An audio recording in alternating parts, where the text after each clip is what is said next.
Hello friends, શિલ્પાસ કિચનમાં તમારું સ્વાગત છે। આજે આપણે બનાવવાના છીએ ઓરિયો કેક, જે ઓછા ઇન્ગ્રીડિયન્ટ્સથી ઘરે બનાવી શકાય તેવી કેક।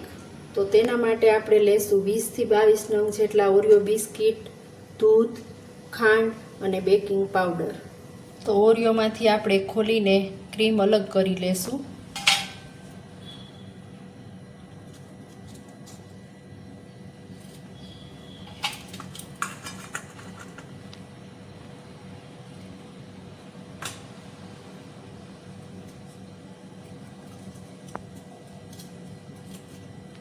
આ રીતે બધામાંથી આપણે ક્રીમ અલગ કાઢી લેશું। બધા ઓરિયોમાંથી આપણે ક્રીમ અલગ કરી રાખેલું છે। હવે આપણે ઓરિયો બિસ્કિટને મિક્સર જારમાં નાખીને ક્રશ કરી લેશું। 1 ચમચી જેટલી ખાંડ પણ એડ કરી દેશું જેથી મિક્સ થઈ જાય। તો આપણે તેને ક્રશ કરી લેશું। તો આ ઓરિયો ક્રશ થઈને રેડી થઈ ગયા છે। હવે તેને આ બાઉલમાં લઈ લેશું। તો હવે આ ક્રશ કરેલા પાવડરની અંદર આપણે દૂધ એડ કરતા જઈશું અને મિક્સ કરી લેશું।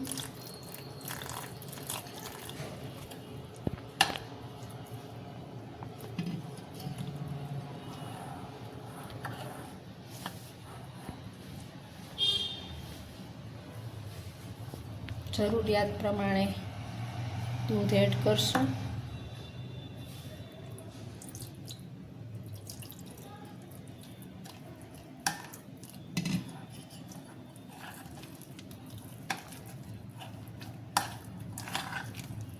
તો તેની અંદર આપણે બેકિંગ પાવડર એડ કરીશું। થોડું દૂધ એડ કરીશું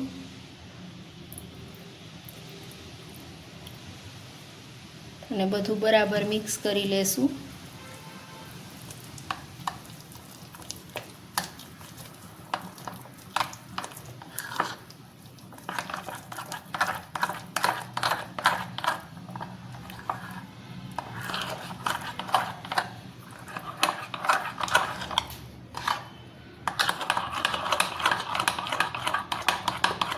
આ રીતે એક જ ડાયરેક્શનમાં હલાવતા રહેવાનું છે।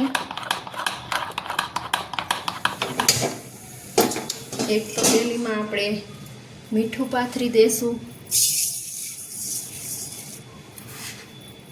મીઠું જે મેં યુઝ કરેલું છે તેમાં એક સ્ટેન્ડ રાખી દઈશું। મીઠું ગરમ થાય ત્યાં સુધી આપણે બેટરને રેડી કરી લેશું। આ તપેલીમાં આપણે ઘી લગાવીને મેં રેડી રાખ્યું છે। તેમાં આપણે મેંદો લગાવી અને ડસ્ટ કરી લેશું।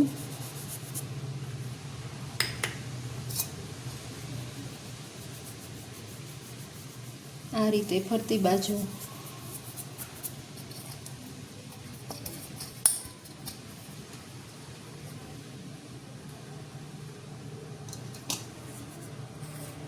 હવે આપણે તેની અંદર બેટર એડ કરશું।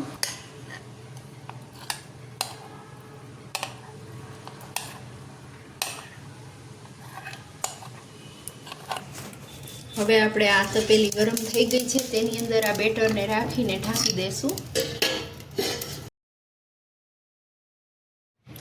તો હવે 10 મિનિટ થવા આવી છે, આપણે ચેક કરી લઈએ।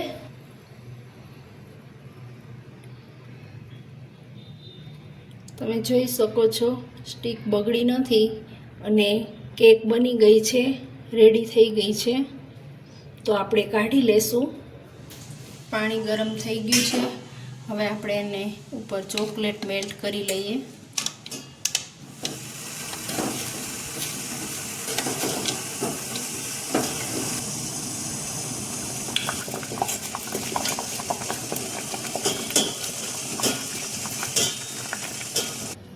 ક્રીમ હવે આપણું ઠંડુ થઈ ગયું છે, તેને હવે વચ્ચેથી કટ કરી લેશું।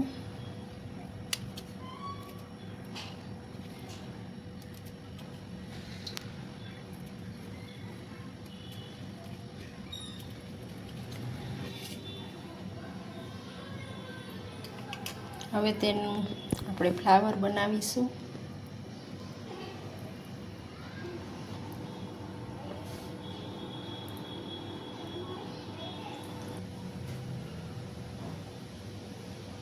થાય.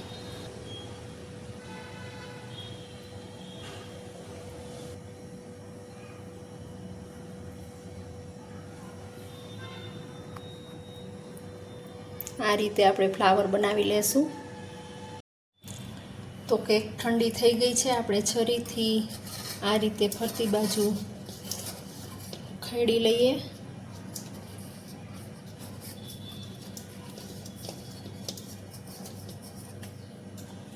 અને ડિમોલ્ડ કરી લઈએ.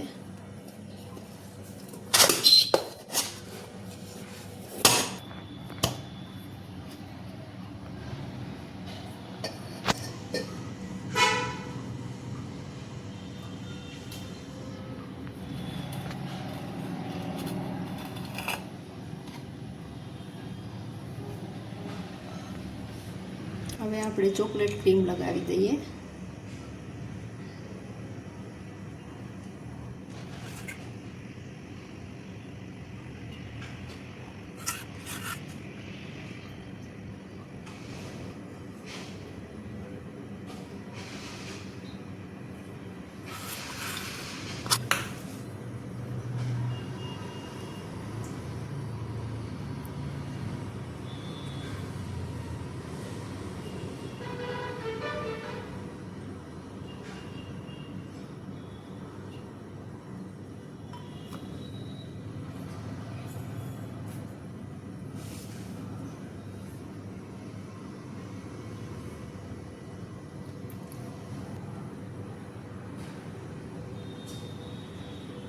હવે આપણે ફ્લાવર રાખી દઈશું.